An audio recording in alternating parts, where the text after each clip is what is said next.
अपनी छोटी छोटी सीरीज में आप सभी का स्वागत है। आज अपना जो चैप्टर है वो साइंस का चैप्टर है बच्चों। आज अपन साइंस में प्रतिबिंब निर्माण का जो क्वेश्चन पूछा जाता है कि किस स्थिति में कैसा प्रतिबिंब बनता है, ये हर किसी को प्रॉब्लम करता है। तो इसके कुछ छोटे से सीरीज है, ये मात्र 5 मिनट का वीडियो है, इसमें कंप्लीट मैं आपको बता दूंगा। जैसे पहला क्वेश्चन है कि निम्न में से कौन सा आभासी एवं सीधा प्रतिबिंब बनाता है। कौन सा आभासी एवं सीधा प्रतिबिंब बनाता है, पहला क्वेश्चन ये है। अगला क्वेश्चन एक बार मैं बता देता हूं कैसे क्वेश्चन आते हैं। दूसरा क्वेश्चन है निम्न में से कौन सा केवल आभासी एवं सीधा प्रतिबिंब बनाता है। केवल आभासी एवं सीधा प्रतिबिंब बनाता है। तीसरा, कौन सा दर्पण बिंब के बराबर प्रतिबिंब बनाता है।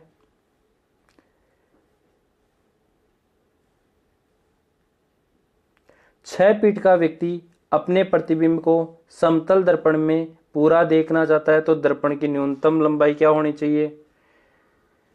जब वस्तु अवतल दर्पण के वक्रता केंद्र पर रखी गई हो तो प्रतिबिंब का निर्माण कहाँ होगा। ऐसे क्वेश्चन आपको लेंस वाले और दर्पण वाले चैप्टर से पूछा जाएगा। तो पहले थोड़ी सी मैं इन लेंसों पे चर्चा कर लेता हूं। देखो, ये होते हैं, मुख्य होता है, एक तो होता है अवतल दर्पण, एक तो क्या होता है अवतल दर्पण होता है। उसके बाद में एक होता है उत्तल दर्पण। उसके बाद में होता है अवतल लेंस, अवतल लेंस। और चौथा होता है उत्तल लेंस। इनमें आपको पूछा जाता है, बहुत सारे तो ये कंफ्यूज में रहते हैं कौन सा दर्पण वास्तविक प्रतिबिंब बनाता है, कौन सा है वो आभासी बनाता है, कौन सा सीधा बनाता है, कौन सा उल्टा बनाता है, कौन सा वस्तु के बराबर बनाता है। तो इसको देखने के लिए आपको इन सब में शब्द काउंट करने हैं। 1 2 3 4 और 5, यानी इसमें टोटल शब्द है 5। 1 2 3 4 5 और 6, इसमें आए 6। 1 2 3 4 5 6, इसमें भी कितने आए 6।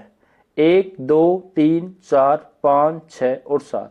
सबसे ज्यादा किसमें आ रहे हैं शब्द, अवतल दर्पण में। तो पहली बात आपको याद रखनी है, जिसमें सबसे ज्यादा शब्द आ रहे हैं ना, वो क्या करता है, सभी प्रकार के प्रतिबिंब बना सकता है।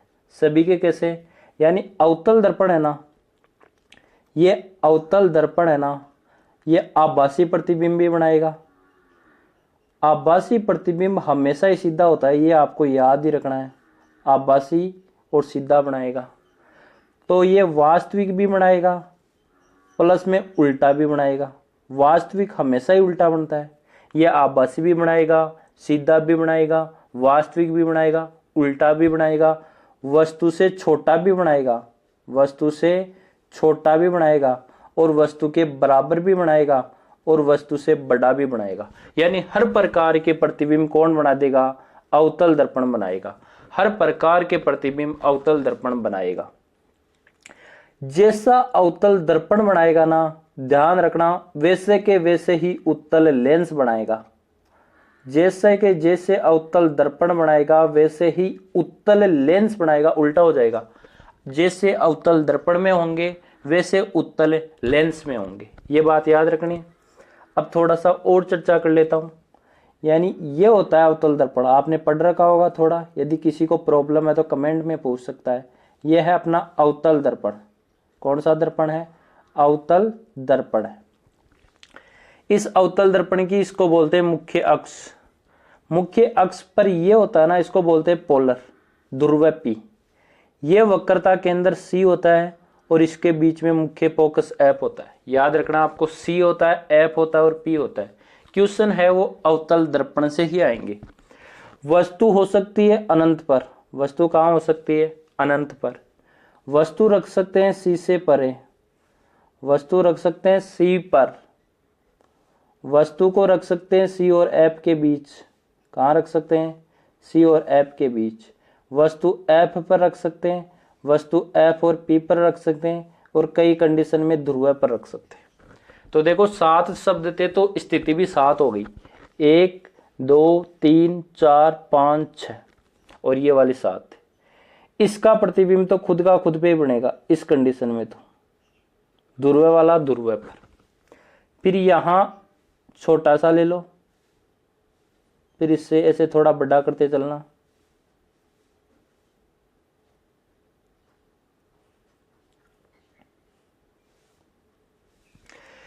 ये इधर से चलना है वस्तु को रखते टाइम, और इधर से आना है वस्तु का प्रतिबिंब। जब वस्तु अनंत पर होती है ना, तो प्रतिबिंब कहाँ बनता है? मुख्य फोकस एफ पर। कहाँ बनता है? मुख्य फोकस एफ पर। जब वस्तु यहां पर होती है ना, तो प्रतिबिंब बनता है सी और एफ के बीच में। जब वस्तु सी पर होती है तो प्रतिबिंब भी सी पर होता है। जब वस्तु सी और एफ के बीच होती है तो प्रतिबिंब सी से दूर बनता है, और जब वस्तु एफ पर आ जाती है तो प्रतिबिंब अनंत पर चला जाता है। यानी अनंत पर वस्तु है ना, तो प्रतिबिंब बनेगा एफ पर, याद रखना। और जब एफ पर वस्तु है तो प्रतिबिंब बन जाएगा अनंत पर।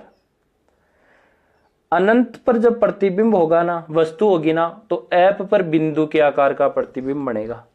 और जब वस्तु एफ पर होगी ना, तो प्रतिबिंब अनंत पर बनेगा और सबसे बड़ा बनेगा। दो तो आपको यहां याद हो गई। तीसरा, सी का प्रतिबिंब सी पर बनेगा। सी का प्रतिबिंब सी पर बनेगा और वस्तु के बराबर बनेगा। वस्तु के बराबर आकार का बनेगा। याद रखना है, वक्रता केंद्र का प्रतिबिंब सी का प्रतिबिंब सी पर वस्तु के बराबर बनेगा, वास्तविक बनेगा और उल्टा बनेगा। वास्तविक बनेगा और उल्टा बनेगा। उसके बाद में देखते हैं, एक बच गया सी से परे। सी से परे तो सी व एफ के बीच प्रतिबिंब बन जाएगा, और जब सी और एफ के बीच में वस्तु होगी तो प्रतिबिंब कहां बन जाएगा? सी से परे बन जाएगा। उल्टे हो जाएंगे, सी से परे वाला सी व एफ के बीच, सी व एफ के बीच वाला सी से परे। अब आपको याद रखना है क्या कि जो वास्तविक बनाते हैं ना, वो वास्तविक के साथ हमेशा कैसे बनाएंगे? उल्टे। और वही हमेशा आभासी और सीधा बनाएंगे। सीधा भी बनाएंगे, आभासी भी बनाएंगे। यानी अवतल दर्पण है ना, आपका अवतल दर्पण, वो हमेशा वास्तविक उल्टा, सीधा और आभासी सब बनाएगा। लेकिन उत्तल दर्पण है ना, उत्तल दर्पण केवल आभासी प्रतिबिंब बनाएगा और सीधा बनाएगा और वस्तु से छोटा भी बनाएगा। वस्तु से छोटा बनाएगा हमेशा। याद रखना, उत्तल में कम शब्द है, कम आभासी में कम है। उत्तल दर्पण में कम है, आभासी में कम है, तो उत्तल आभासी बनाएगा। कम वाला कम ही बनाएगा, यानी केवल आभासी और सीधे बनाएंगे और वस्तु से छोटा बनाएंगे।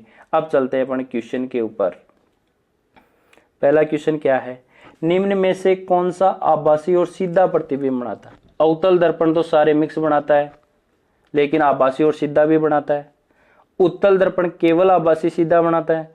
समतल दर्पण केवल आभासी सीधा बनाता है, और उत्तल दर्पण जैसे अवतल लेंस बनाता है। यानी ये चारों ही है ना, आभासी और सीधे प्रतिबिंब बनाते हैं। आभासी में सीधा प्रतिबिंब बनाते हैं, चारों के चारों। पहला क्वेश्चन क्लियर है। दूसरा क्वेश्चन, केवल आभासी और सीधा, तो अवतल दर्पण तो केवल नहीं बनाता, ये तो सारे मिक्स बनता है।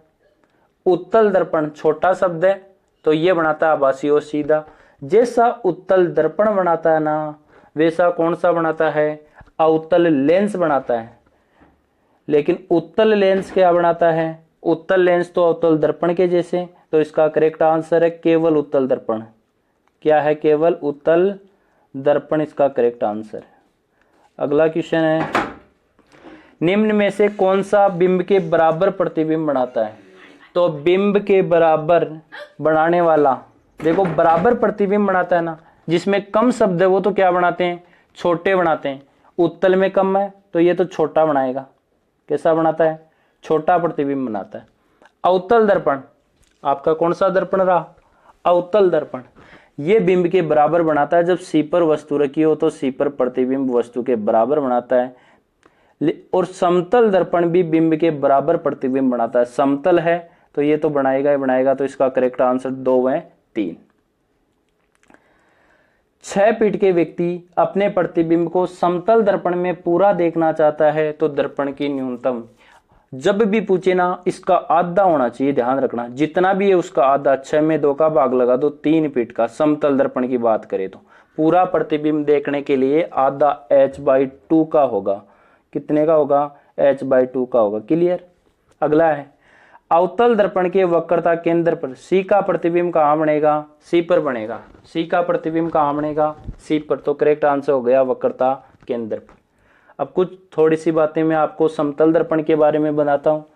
देखो, समतल दर्पण आभासी प्रतिबिंब बनाता है। कैसा बनाता है? आभासी बनाता है, सीधा बनाता है और वस्तु के बराबर बनाता है। क्या बनाता है? बराबर।